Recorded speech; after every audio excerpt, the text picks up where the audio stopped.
Hi అండి. అందరికీ నమస్కారం. కాంట్రాక్ట్ ఔట్‌సోర్సింగ్ ఉద్యోగులకు సంబంధించి ఒక ముఖ్య అప్డేట్ అయితే రావడం జరిగిందండి.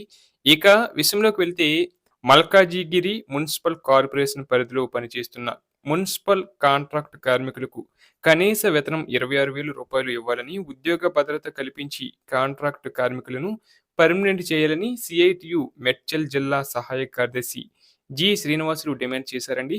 సీఐటియు ఆధ్వర్యంలో జూన్ 9వ తేదీన చేపట్టనున్న మల్కాజిగిరి మున్సిపల్ కార్పొరేషన్ ఆఫీస్ ధర్నా కార్యక్రమం కారపత్రాలను సోమవారం కార్మికులకు పంపిణీ చేశారు. ఈ సందర్భంగా శ్రీనివాసులు మాట్లాడుతూ, పెరుగుతున్న ధరలకు అనుగుణంగా మున్సిపల్ కాంట్రాక్టు కార్మికులకు కనీస వేతనం రూ. 26,000 చెల్లించాలని, ఉద్యోగ భద్రత కల్పించాలని, మున్సిపల్ అధికారులు వేధింపులు ఆపాలని, ప్రమాదవశాత్తు కార్మికుడు చనిపోతే కార్మిక కుటుంబం వీధిన పడే పరిస్థితి ఉందని అన్నారు. కావున ప్రమాద బీమాను రూ. 25,00,000 చెల్లించాలని, అదేవిధంగా కుటుంబంలో ఒకరికి ఉద్యోగం ఇవ్వాలని, రిటైర్మెంట్ బెనిఫిట్స్ కింద రూ. 15,00,000, కార్మికులు చనిపోతే దహన సంస్కరణల కింద రూ. 30,000 చెల్లించాలని, ఇల్లు లేని ప్రతి కార్మికుడికి ఇందిరమ్మ డబుల్ బెడ్రూమ్ ఇల్లులు కేటాయించాలని, సమయానికి జీతాలు చెల్లించాలని అన్నారు.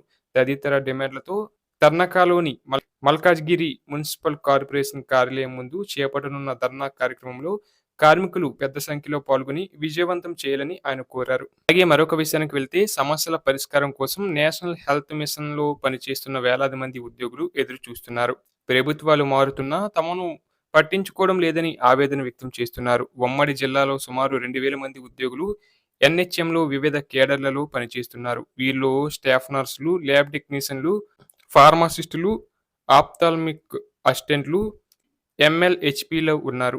వీరిలో చాలామంది 20 ఏళ్లుగా పనిచేస్తున్నా చాలీచాలని జీతాలతోనే నెట్టుకు వస్తున్నారు.